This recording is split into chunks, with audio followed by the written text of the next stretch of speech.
afternoon. My name's John Mitchell. Welcome to the 2026 Heroes Luncheon. This is our 13th consecutive year doing this, so thank you for being here for that. I'm blessed to have the opportunity to be the executive director of the American Red Cross Heart of Tennessee chapter. And I say blessed because 90% of everything we do is through volunteers. So I'm one of the few staff that get to stand alongside these people that do great work. So the Red Cross, if you don't know, quick little history, was founded in 1881 by Clara Barton on the battlefield of the Civil War. And to this day, it's still our mission to alleviate human suffering in the face of emergencies and mobilizing the power of volunteers and the generosity of donors. And that's what we're doing today. We can't do this alone. You know, our mission could never be accomplished without the support of the local community. We're just one part of the group that's out there doing it. So today I want to give some special recognition for our sponsors and individual donors that are the drive to what we do. We can't do it without them. I'd like to give special thanks to the following attendants. So I ask that you please hold your applause till the end. But if you belong to any of the following groups, I ask that you please stand and we'll go through. If you're an elected official here locally, if you would, please stand and hold your applause till the end.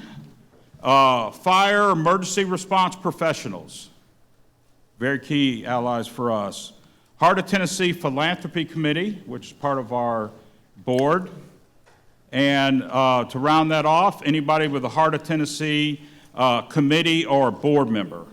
There's several more that have really put a lot of work in this. If you are part of the Red Cross through being a volunteer or staff member, please stand. Okay. Red Cross donors, if you've given to the Red Cross. Now listen, here's the neat thing about donors. You get to say it in two ways. There's a financial donation and a blood donation. One of them you stick your arm out, okay? So the blood donation is just as key. CPR trained individuals. So this is a really good snapshot, and I'm going to throw in one that I just want to make sure. If you are an organization that sponsored this and it's your organization, please stand because your sponsorship has set the tone for this. So this is just a sample of the critical support that the Red Cross Partners provides. So we want to thank you for being with us today and continuing to support the Red Cross. So now, let's give everybody a hand that's been doing that. Thank you. Okay, you can be seated. Joining me on stage is Sadie Gordon, Jason Powers. Sadie will do the national anthem. Jason will offer our invocation. Jason's from great supporters with Ascend, and we're so proud to have this great group. Is the Smyrna Color Guard, the fire department will be doing our opening. So I will call on the Smyrna Fire.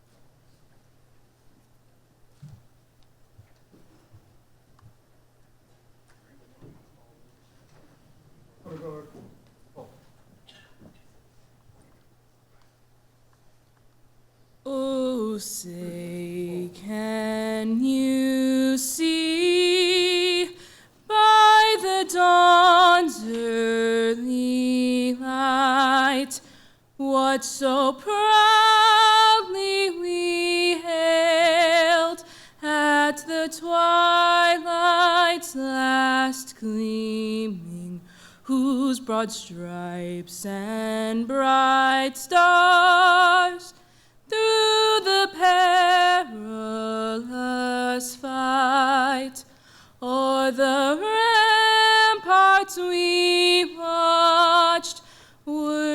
so gallantly streaming, and the rockets' red glare, the bombs bursting in air, gave proof through the night that our flag was still there.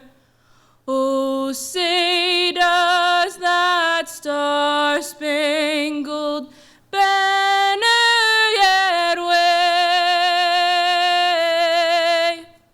o'er the land of the free and the home of the brave?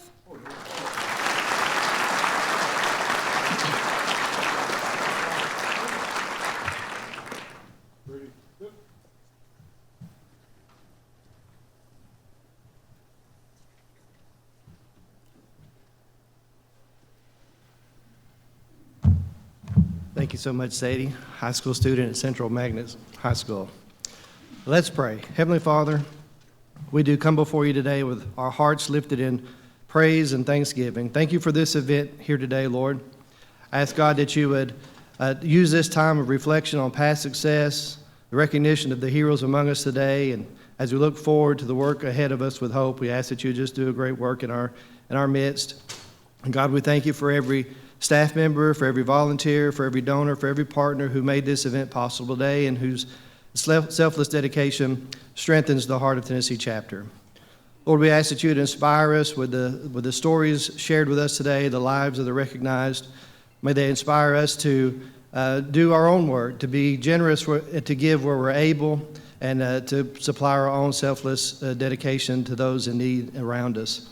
I ask, Lord, that you would bless this luncheon, and may it be nourishment to our bodies. Lord, I ask that you bless this time together. May it be refreshment to our souls, and may it honor you, the one who walks with us through every trial, who strengthens us for every task, and who calls us to serve one another in love. It is in thanksgiving and praise we ask these things. Amen.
Wow, that was a great video. It showed everything that the American Red Cross does. My name is Jenny Williams, and I'm the chair for the Heart of Tennessee American Red Cross. And I'm so glad to see everybody here. And this is one of our most meaningful gatherings that we do. And together we come to celebrate what the Red Cross represents at its core: people helping people. Whether it's a neighbor stepping forward in a moment of crisis, a volunteer answering the call in the middle of the night, or a partner in our community offering quiet support and changes countless lives. The spirit of service is what brings us all into this room. And I got to add blood collection, because that's my hot button. I like to collect blood. I don't know. I might be part vampire, I don't know. Anyway, throughout today's event, you'll hear from several of our board members, each helping recognize the incredible work being done by the Red Cross and our partners throughout our community. I'm so grateful to my fellow board members for helping lead today's program. It is a joy to share this stage with each of them. I'll take a moment to thank our incredible supporters, which you've seen them listed on the videos there, screen. And through their dedication, we've already raised over $130,000 towards our goal.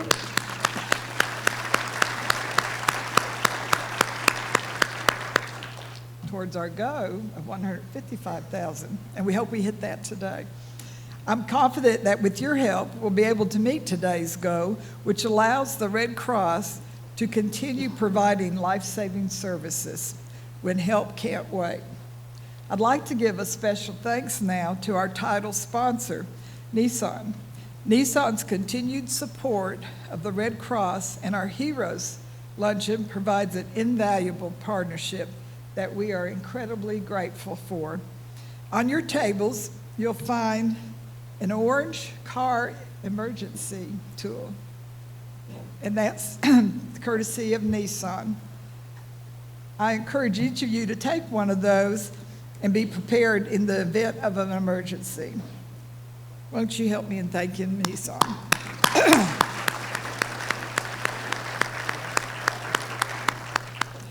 We are thrilled to have each of you with us as we shine a light on this year's honorees.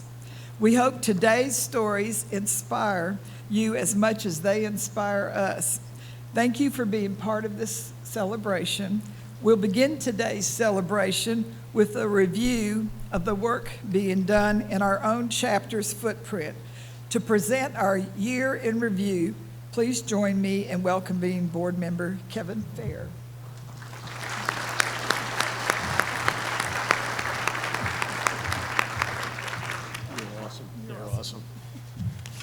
Good morning. How's everyone doing?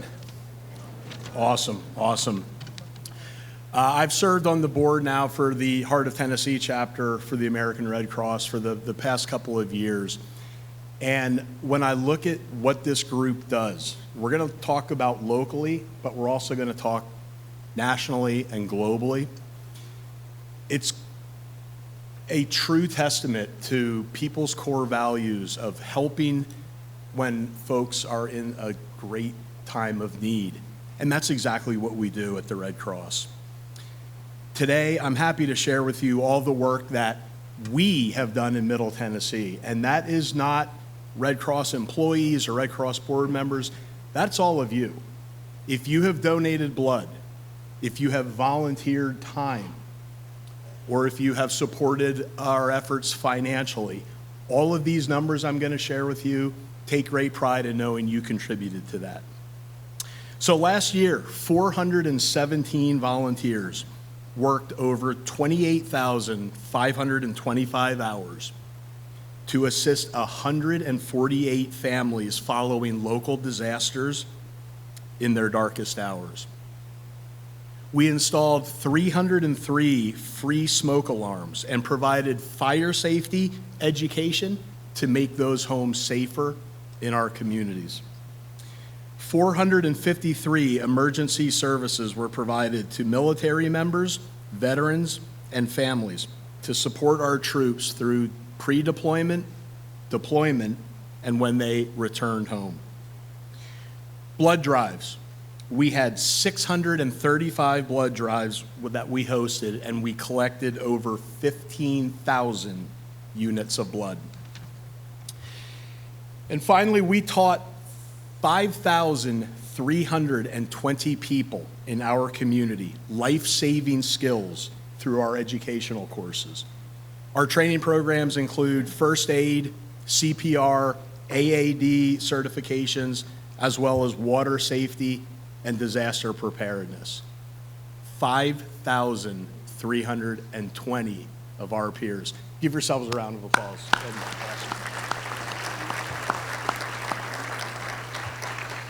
You know, while numbers are great and statistics are awesome, our mission is much deeper than that. Today, you're going to hear personal stories that truly show what these numbers actually mean. And to begin, I'd like to introduce a very good friend of mine and a fellow board member, Alan Brown, to the stage.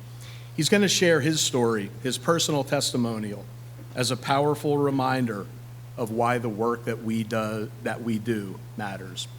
Please welcome Alan.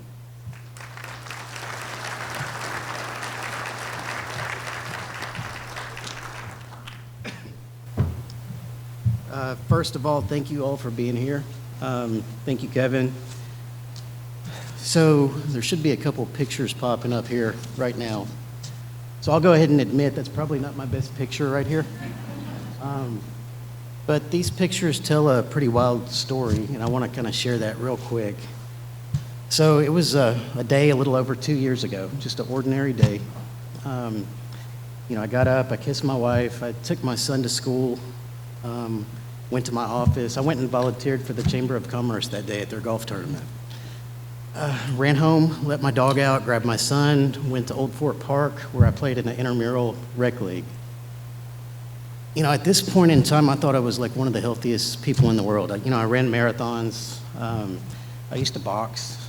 I was still working out at a boxing gym. I had never been on medicine my entire life, unless I had a cold or the flu.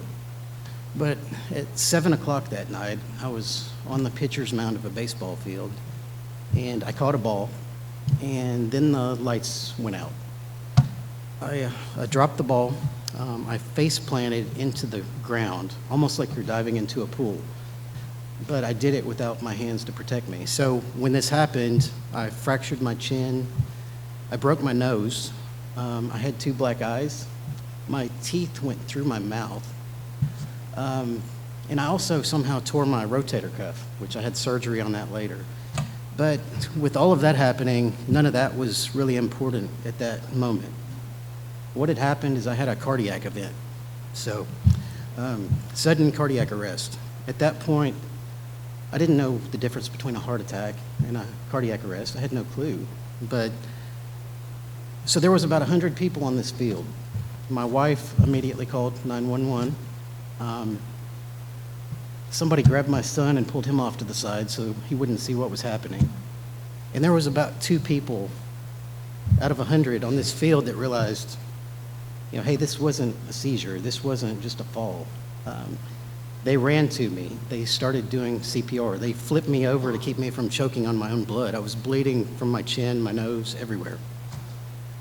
But those 2 people, one, again, was a paramedic, one was a nurse. They just happened to be there. Thank the Lord.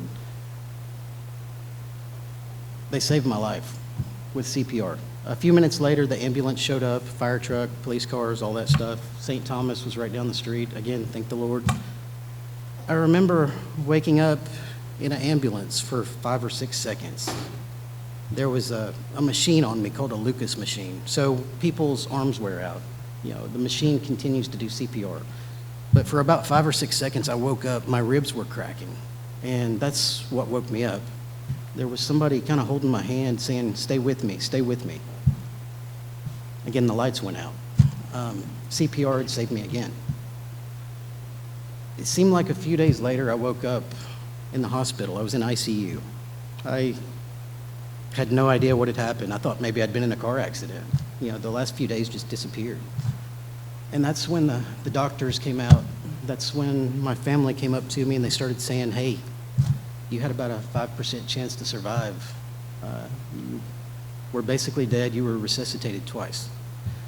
So at that moment, I was sitting there thinking, like, wow. I get to tell my wife I love her again. I get to go in the backyard and throw a ball with my son again. I get to call my parents and tell them I love them again. So again, it was a miracle what happened. It was a miracle. Everything happened exactly how it did. There were so many people to thank, but again, if those 2 people had not done CPR on me, I wouldn't be here. I wouldn't be able to talk to you right now. I'd like to just share something else with you real quick. I was thinking about different ways to talk up here, and half the time I practiced this, I cried. But I want all of you, just for a second, I want you to think about the person you love most in the world. Just picture their face, just for a second. I mean, maybe it's your spouse, maybe it's your mom, maybe it's your dad, maybe it's your son or your daughter, maybe it's somebody else. But picture their face. Imagine being with them, just you two, and they collapse. Let's just say their heart stopped. Okay, what do? You call 911. The ambulance is on the way. Okay, so let's just say the ambulance is 8 minutes away. In those 8 minutes, the only person that can save that person is you. The question is, do you know CPR? How many of us in this room, if someone collapsed, if somebody needed your help, know CPR? There was 2 people out of 100 that ran to me, and that's why I'm here right now. I'm, again, one of the luckiest people in the world. You know, from time to time, we will stress over little things and worry about certain things that really are irrelevant at the end of the day. But after going through this, you know, I realized, you know, all that's important in life is being here and being able to breathe and to hug people and to tell people you love them. You know, that's all that really matters. So here's just a couple numbers for you. Over 300,000 people in the U.S. every year have sudden cardiac arrest. 300,000. You've got minutes to be revived or you're gone. 90% of those people, they don't make it. 90% of the time it's fatal. 70% of the time when this happens, it's at someone's house. There's no doctor, there's no nurse. Again, CPR saves lives. CPR saved my life twice. And again, I'm one of the luckiest people in the world. I would like to thank somebody real quick, somebody here in the room. The person that called 911 that day, the first person I looked at in the hospital, the person that stood beside me for 2 or 3 months and held my hand. I think a lot of you know her. She's on city council here in Murfreesboro. It's my wife, Jamie Averwater.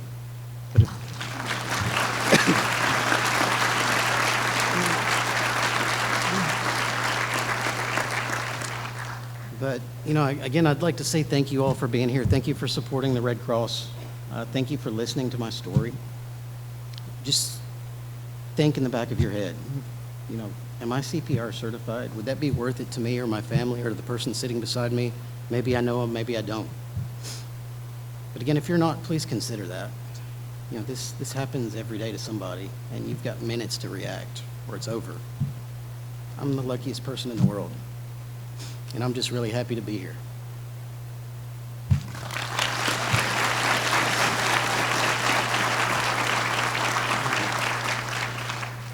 So next, I would like to introduce a friend of mine, another board member, Miss Leslie Copeland. She's going to recognize another powerful CPR story and present the Lifesaver Award for the Red Cross. So please welcome Leslie.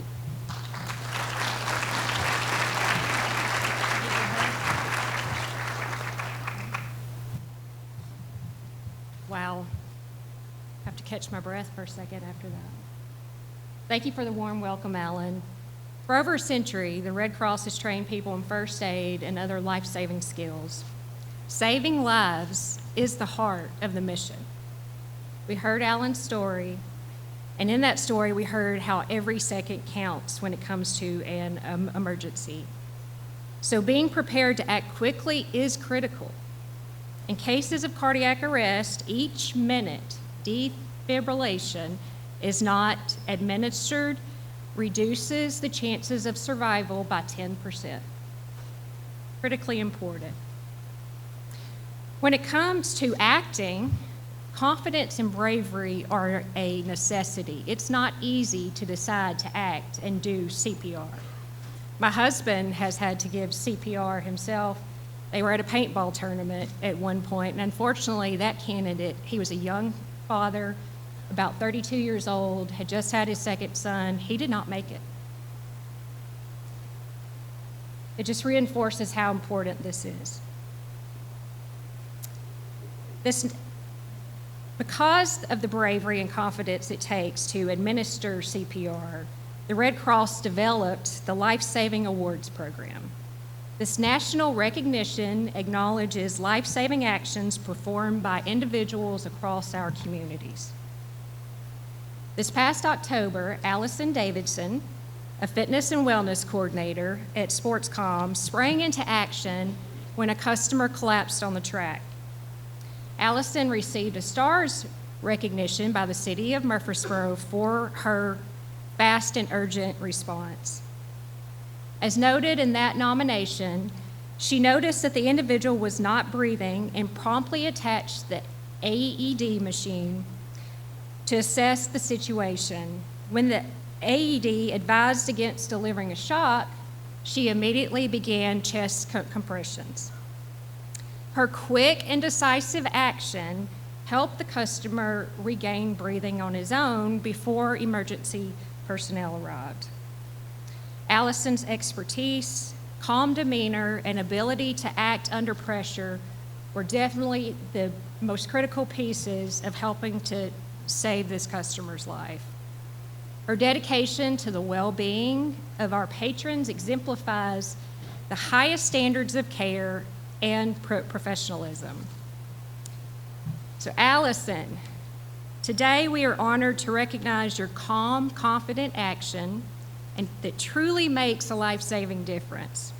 Your skill, compassion, and professionalism show a deep commitment to community well-being that beautifully encapsulates the Red Cross mission. Thank you for joining me on stage. So we would like for you to accept the Lifesavers Award. Thank you. Oh, Allison?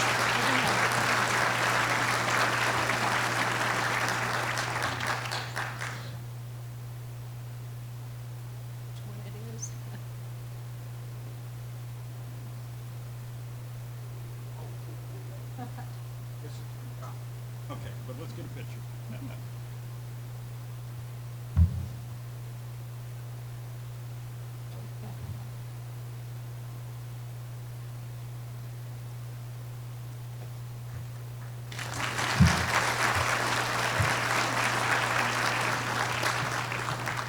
Now, to introduce our 2026 hero, please join me in welcoming the Heart of Tennessee Philanthropy Co-Chair, Christy Martin.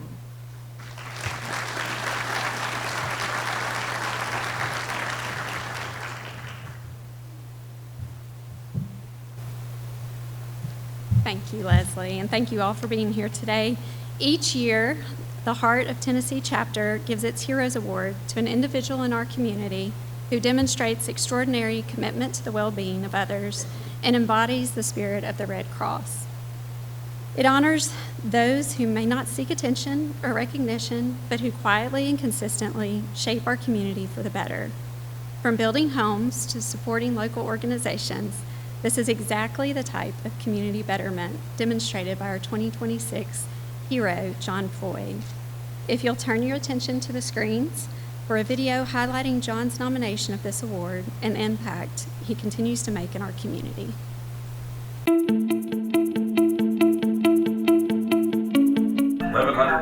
When it comes to building homes, John Floyd has no problems talking shop. We've probably built 16,000 plus homes in Middle Tennessee, and probably 6,000 of them have been in the city of Murfreesboro. But when it comes to talking about himself, I don't like doing this. when the owner of Old South Homes in Murfreesboro found out he was receiving the Heroes Award by the American Red Cross Heart of Tennessee chapter, he was honored by the recognition, but clearly isn't a fan of being in the spotlight. John doesn't like the spotlight, but the spotlight loves John Floyd. Heart of Tennessee chapter board member and last year's hero honoree, Dr. Gloria Bonner, says John is the epitome of a community leader who makes it a priority to give back.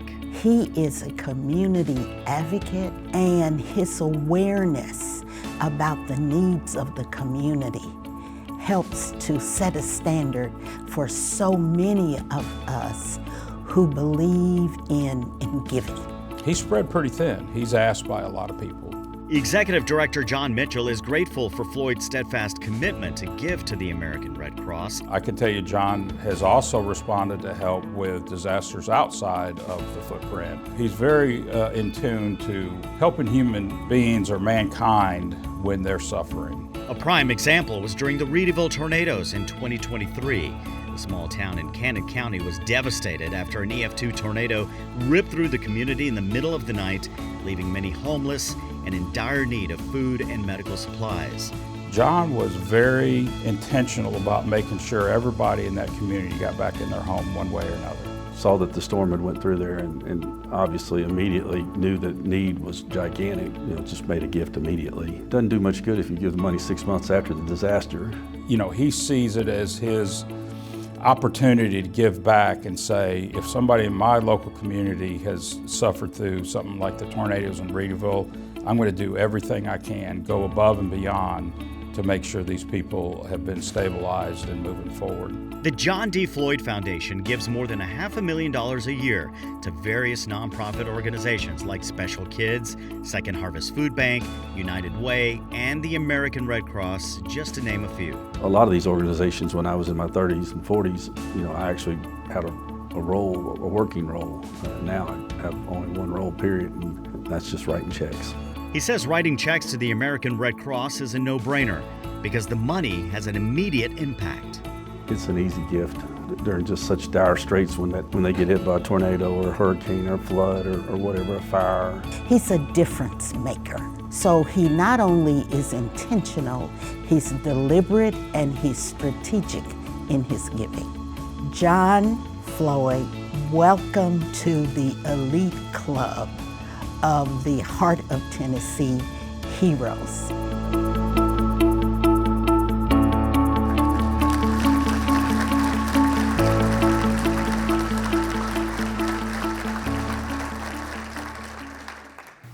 John, if you'll join me on stage. Oh, you're right here in front of me.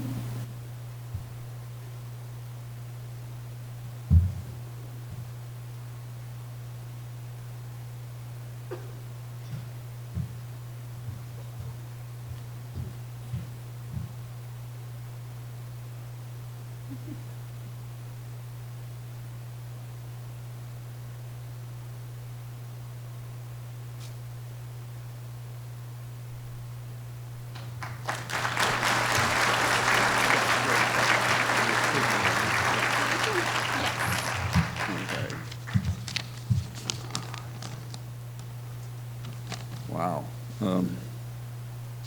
Anyway, good afternoon. Thank you for this incredible honor. I'm truly humbled to be here today. When people introduce me, a lot of times they talk about Old South and the amount of houses and neighborhoods we've built throughout Middle Tennessee, and that is true. But the one thing I'm more proud of is our, first, this is Old South, our good staff here. Secondly, that we, in 2023, I created the John D. Floyd Foundation, and it's kind of like tithing at church. Every year we put more money and more money and more money in the foundation, and now the foundation has over $11 million in it. And my wife and Sherry Arnold and Rhonda Holmes and Mike Terry are the board, and it's like being Santa Claus. It's pretty cool. We get to just give out money all the time. A lot of times people are in dire straits when we do it. And the bottom line, we change lives. And I'm more proud of that than anything we could have done in the home building business. And I've been surrounded by a great group of people, and I appreciate y'all giving me this award. Thank you.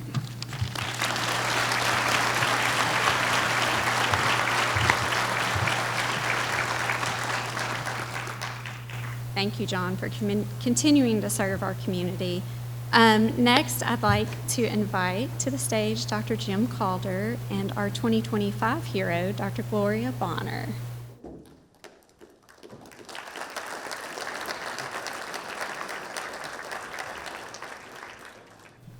Can you imagine working with a faculty member like Jim Calder every day? On the way up here, I heard someone call us the dynamic duo, Batman and Sparrow. Why Sparrow? I thought it was Batman and Robin. No, I'm not tall enough to be Robin, so I'm Sparrow. But Dr. Bonner would never let me have a microphone when I was teaching because every time I got a hold of one, I would sing my favorite song. And since I have this, I'm going to sing my favorite song for you. And if you know it, just join in. I'm too sexy for my shirt, too sexy for my shirt. Anyway, she still agreed to share the stage with me. Dr. Bonner, if you would take the lead, please. Okay, thank you. It works, right? Perfect. You know, Jim, we have heard some amazing stories. Alan, compelling. Leslie, heartwarming. And we've had stories of compassion, courage, collective impact, but most of all, grace. Amen. Only God. And when you think about life, none of us are promised anything. Not one more hour, not one more day, one more week, not one more month. But you're here. We're in the present.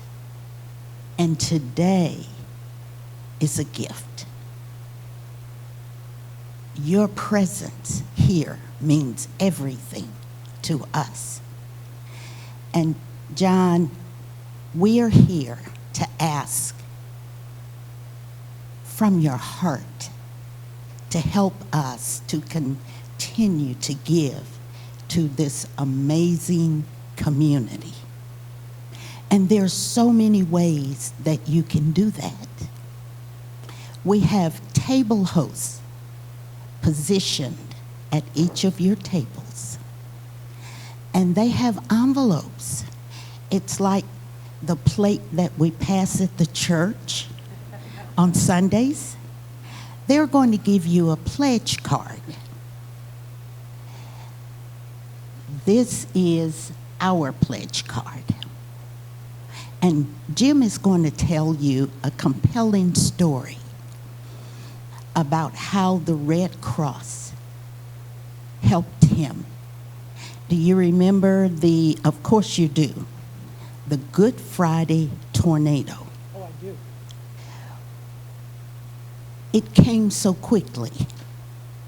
I was in the Cope Administration building on the MTSU campus, and we were all huddled in the basement where all the technology is. And little did I realize at that time that it would impact you in the way that it did. And so many of our neighbors, it just came out of nowhere. So as you are looking at your cards, of course, we want you to, and we would be so excited if you could make a life-changing donation with your wallets or your cards. But first, I'm going to tell my story. You've heard some incredible stories here today. You've heard from people who've had their lives saved by folks who were educated by the Red Cross and CPR. You've heard about people who have helped save people's lives who learned CPR. Of course, you know the great experience that and role that our blood drive holds, and how blood is a life-saving liquid that we all give so graciously to help so many others. But my story goes back well before that. And I want to talk about, very briefly, my very first experience with the Red Cross. It's when I was a child. I was about 10 years old, and my dad was on the Red Cross board in our hometown of Stamford, Connecticut. And my dad actually served on several boards. He was very community-minded, and he was he always believed in giving back. And the delivering supplies one day, getting ready for a hurricane to come and hit our hometown. And we had volunteers who were building sandbag dams along the banks of the Rippewam River, to, especially in those low-lying areas, to help hold back the floodwaters from damaging people's homes. And we had been doing this for several hours, going back to the Red Cross office, picking up supplies and taking them out. And my dad's 54 Mercury Woody station wagon. That's not it, but it's just like that. And after a couple of hours of this, little 10-year-old Jimmy decided he was getting bored and tired and wanted to know, could we go home? And Dad said we still had to make a few more runs. And so I looked at my dad and I said, Dad, why are you doing this? Why do we do this? Why can't we just go home? And my dad wanted to make a point, so he waited till he stopped at the next stoplight. And he turned to me and he said, Jim. Now I knew he was serious, because when he called me Jim, he was very serious. But he looked at me and he said, you know, son, if you're lucky enough when you become a man to make enough money to put a roof over your family's head, to put food on their table, to put clothes on their back, then you have an obligation to help those in your community who are not fortunate enough to be able to do that. Now, he used the word obligation, not responsibility, but obligation. And I looked at my dad and I said, okay, can we go home now? Because that didn't resonate with me at that point. But as I grew older and I got a family of my own, I could hear my dad's voice every once in a while. And I started to get involved in community organizations on campus. And I would hear my dad's voice every once in a while. And I didn't realize, even while I was hearing his voice remind me of my obligation to my neighbors, I didn't realize that what he was really doing was teaching me a Bible lesson. In Matthew, Jesus shares with us the golden rule, do unto others as you would have them do unto you, as well as the two greatest commandments, one being love the Lord your God with your whole heart, your whole mind, and your whole soul, and the other is to love your neighbor as yourself. And that's what my dad was teaching me that day. But I didn't realize that until the Good Friday tornado destroyed my home with my wife in it. God is good. He saved her life. She got into the closet under the stairwell in the middle of the house just as the tornado hit our house. Volunteers found her and got her out of that closet because she had been trapped in it. Volunteers took her down to some neighbor's home where she called our son in Kentucky, who then called me because she couldn't get through to me. I was at the university also with Dr. Bonner, but I was making jokes in the hallway of our office building, thinking, oh, tornado will never hit us. And I got this call saying, Mom says not to come down for Easter. The tornado's destroyed the house. My response was, well, you know your mom exaggerates a little bit. It's probably just a limb on the roof. Well, he said, Dad, I don't think so. So I got in my car, I went home, and sure enough, it took me a while to get there, but I was able to get 3 houses from my house. I looked at it. The roof had been pulled off, and it was leaning up against the front of the house.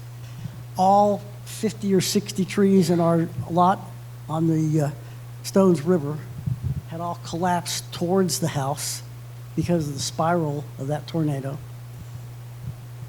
The back wall of the house had fallen down. The side wall had come off. And I looked at my house, and I looked at this naked property where these 3 homes had been, and now there was rubble. And I put my hands in my head, and I could not believe what I saw. And all I wanted to do was to find my wife as quickly as I could. It took me 2 hours to get to her, and she was on the other side of the rubble, but I had tried to drive around. When I did, we hugged each other, we held each other, we thanked God that we had each other. I thank God that I had the most important person in my wife right there in my arms at that point. And it really hit home to me, not at that moment, but the next day when hundreds of volunteers showed up in our neighborhood to cut down trees, to help people salvage whatever they could from their homes, to help people try to get their lives together. I didn't know these people, but they were loving their neighbor, and they were doing unto others just like Jesus had told us in the Sermon on the Mount. That's what the Red Cross is about to me. In 1881, Clara Barton started this organization commissioned by the Congress of the United States so nationwide Americans could help American neighbors when they were in time of trouble and in time of need. That's what we do as the American Red Cross. We help our neighbors. Look to your right, look to your left, the people at your table, and I will guarantee that at least one of you has been helped by the American Red Cross or knows someone who's been helped by the American Red Cross in a time of need. We are doing the best for our neighbors that we can, and Dr. Bonner told you we can't do that without your help. I'm encouraging you today to help us help our neighbors in Rutherford County, in Murfreesboro, throughout this state, throughout this country, because we have people who deploy all over this country, right from here, Murfreesboro, Tennessee, to help neighbors that they don't know in a time of disaster and a time of need. That's what we do. As Americans, we should be very proud of this organization. We should be very proud of the fact that we are actually helping our neighbors. My wife, Beverly, who would normally be at our table over there, has a disease called progressive supranuclear palsy. It's gotten to the point that she's too weak to be here. But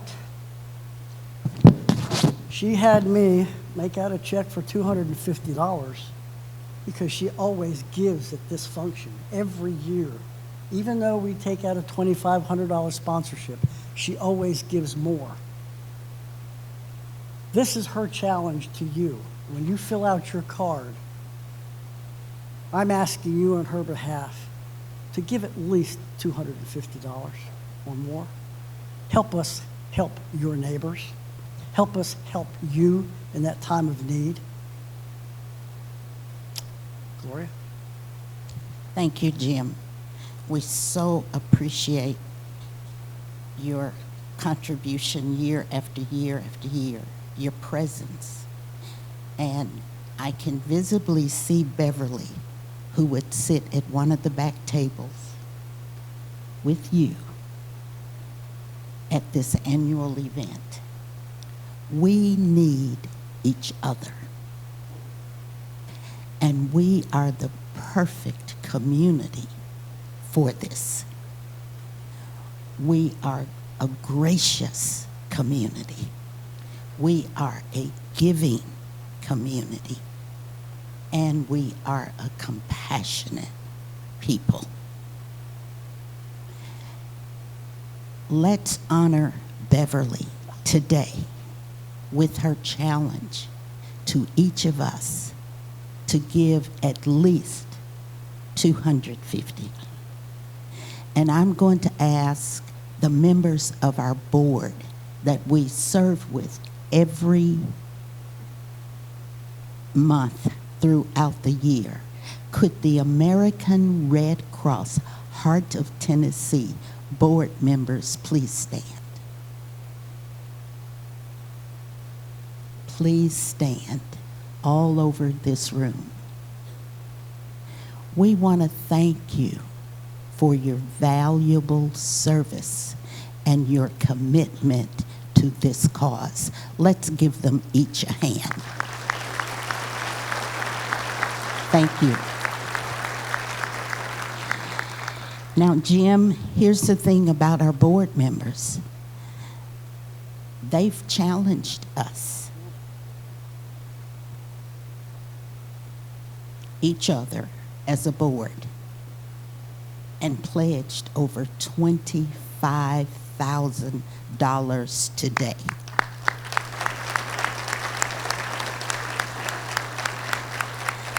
And I believe we'll meet that challenge. So for those of you here, could you please help us with the match of any amount?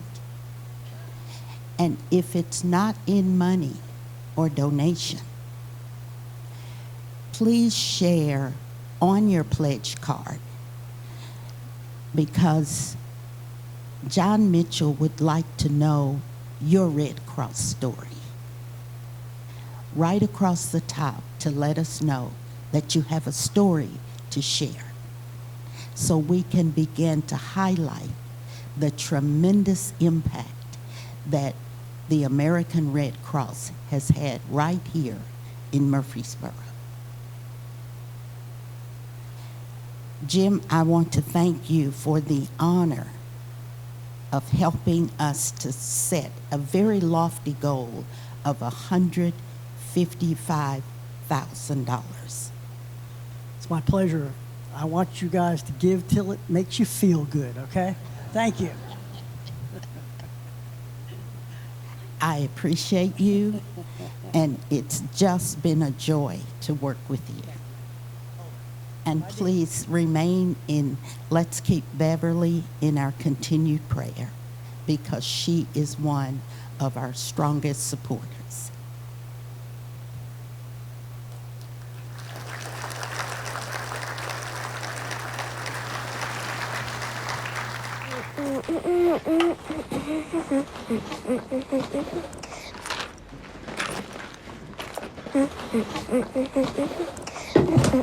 Time to go! Is everyone ready?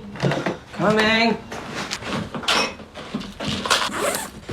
We gotta get moving. Come on, out the door. Let's go.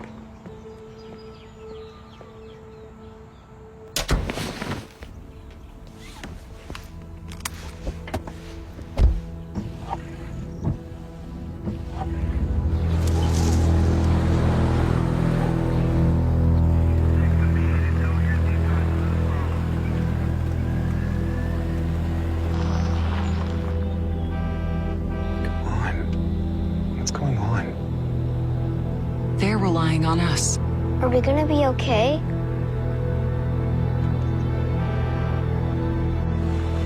We're relying on you. Please donate now. Good afternoon, everyone. My name is Nick Peranjape. I'm the owner and creative director of Video Story Productions. We've had the pleasure of sponsoring this event the last few years, and we had the chance to do the video on John Floyd. John, you did great, man. You did great. I know you don't like that spotlight, but you did awesome. Congratulations to you, by the way. I would now like to introduce you to Terry Smith. She's a business owner and also a community leader right here in Murfreesboro. She has been involved with the American Red Cross Heart of Tennessee chapter for the last 10 years. Ladies and gentlemen, the 2026 Volunteer of the Year, Terry Smith. How about a big round of applause? Thank you. Appreciate it. Don't you wish we could wake up every day and get that? Wouldn't that be nice? Yeah. Yeah. Terry, congratulations, first of all. Thank you I very know much. this is humbling to you, but it's very deserving as well. Tell me your story. Why did you get involved with the American Red Cross? What was it that pulled you in? Well, growing up in Florida, I was obviously very familiar with the Red Cross.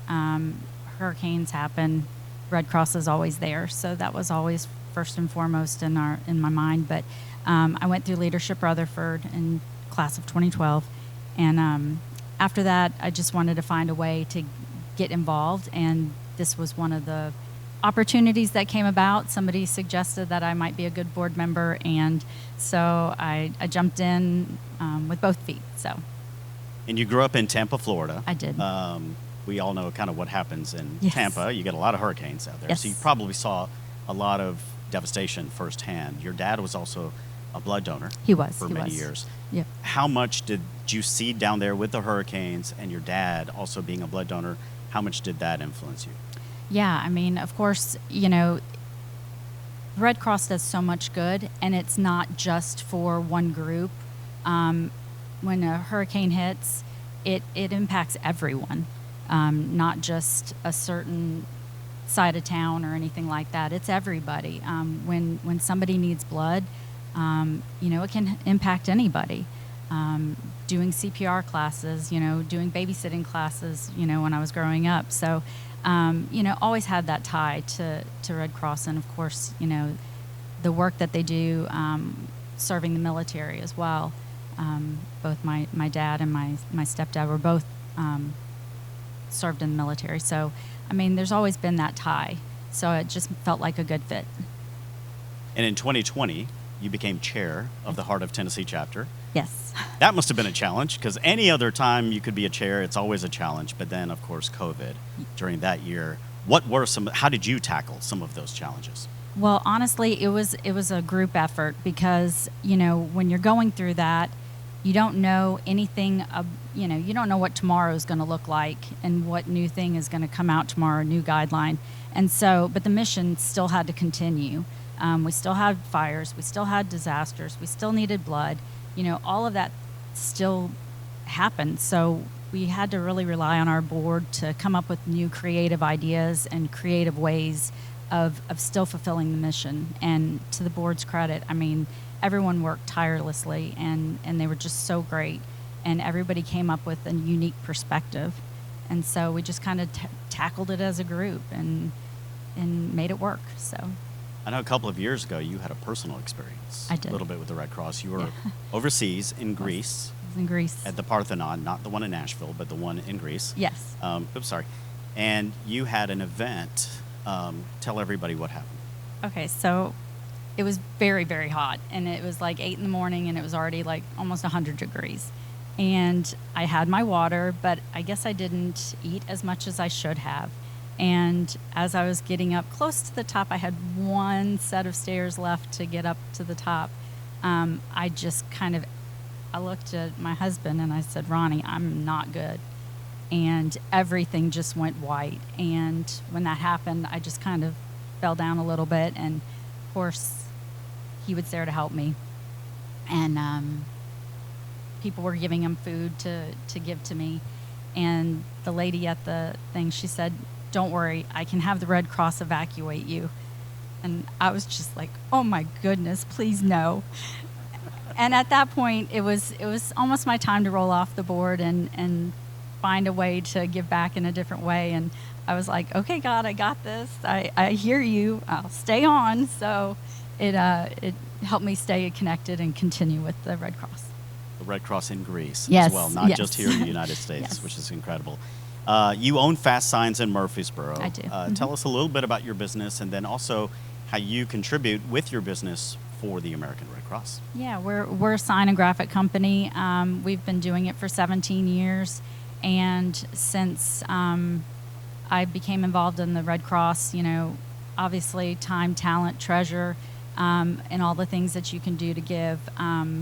One of the ways that we step into this role and help is we do all the centerpieces and all the signage for the event, and it's just another way that we can, you know, help do an in-kind sponsorship, save some money for the event, and just really, because everything that we give and everything that we do, it all stays local. So I said community leader early on, and of course you have been with the American Red Cross Heart of Tennessee chapter, but you also another organization that's really important to you is Military Kids Serve 2. Yeah, Tell us about that. That was an event that we did. It was through the Red Cross, and we allowed the kids of our service members to just have a day that they could connect with other kids and just have fun. And, you know, because you don't really think, you obviously, our military is so amazing, and they sacrifice so much, but what gets forgotten sometimes is the family that's behind that is also serving. So we did an event, and we had a very, very limited budget, and we had our first meeting, and our board that was there for that meeting, by the end of that, everyone had pulled out their pocketbooks and started giving money. So we had food. We were able to get bounce houses, donated. The Discovery Center donated their time and their venue. And it was just really awesome because, we had so many people just step up, and we went from this tiny little budget to this huge event that went off so well. And it was really awesome. It was one of my favorite things we've ever done. That's incredible. And you're right, so many people forget about the spouses and the kids that have to constantly move and do different things as being part of the military. So when I was kind of talking with Terry a little bit beforehand, and I said, here's kind of some of the questions I'm going to ask you up here. This was the toughest one for her is, I said, what does it mean for you to be named the Volunteer of the Year? And it's hard to talk about yourself, but now I'm going to ask Terry to talk about herself. It is very hard because I don't do anything by myself. So I do it with a group of people that are so dedicated, and so it really isn't just me accepting this award. It's the fellow board members. It's my team at work who help make everything. It's my team at work that allow me the time to come serve for the Red Cross, and so it's my family who steps out and allows me to have this time as well, so, and supports me in everything I do. So it's really not anything for me. It's for everybody. So true. And one of your family members is your Yep. son over there, Bobby, who is a student of mine in my class here at MTSU. So Yeah, I just we didn't know found that out- until we just didn't know now. that Yeah. until today, Yeah. so. That's awesome. Finally, I guess, what is your advice to so many people? I've heard so many people say, gosh, I would really like to be involved with the American Red Cross, but I just don't know how. I don't have time to go on disasters. I don't have time. And that's not what it's always about. There are a lot of people that do that, but there are so many other ways to give. You're a prime example of that, being a business owner. What would you say, what advice would you have to the folks here and also online watching? How can people give their time, treasure, and talent in so many different ways to help the Red Cross? Yeah, well, obviously donations are greatly appreciated, and we always use those. But if you don't have that and you have some time, I mean, it can be something as simple as answering a phone at the chapter office, or going and installing smoke alarms during Sound the Alarm campaign. I mean, you really don't realize the impact that you have until you are going around and installing smoke detectors in a community, and there are people running after you to say, please come do mine next. And you walk inside and you see that, boy, there's little kids here, and this could be what saves them today. So it's not always money, although it is fabulous. If you don't have that, you can donate your time, you can donate your talent, you can, anything is helpful.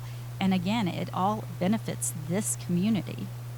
So. Yeah, and I feel the same way because I'm able to do this video. We don't charge for the video, and that's my way of giving back and being involved in this event.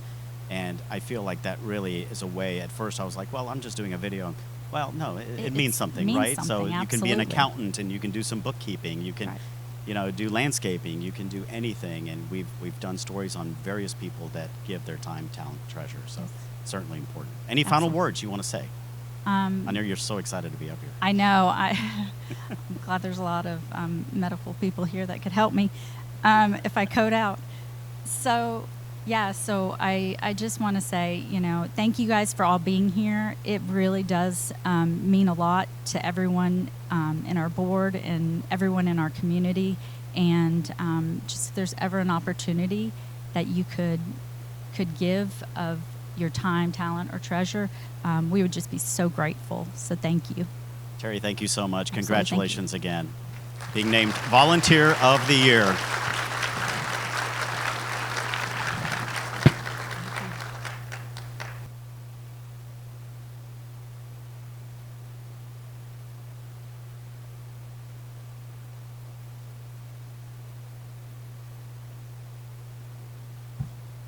Okay, with that, our program is ended. I hope you've turned in your pledge cards. think about volunteering. Terry said some great words about what you could do to help. It could be something little. You could give blood. I like blood. Anyway, also back there we have some more information where you can easily join us as a volunteer. And you can give as much time as you want to or not, you know. But we always do want your money. All right, y'all have a great afternoon. Thank you.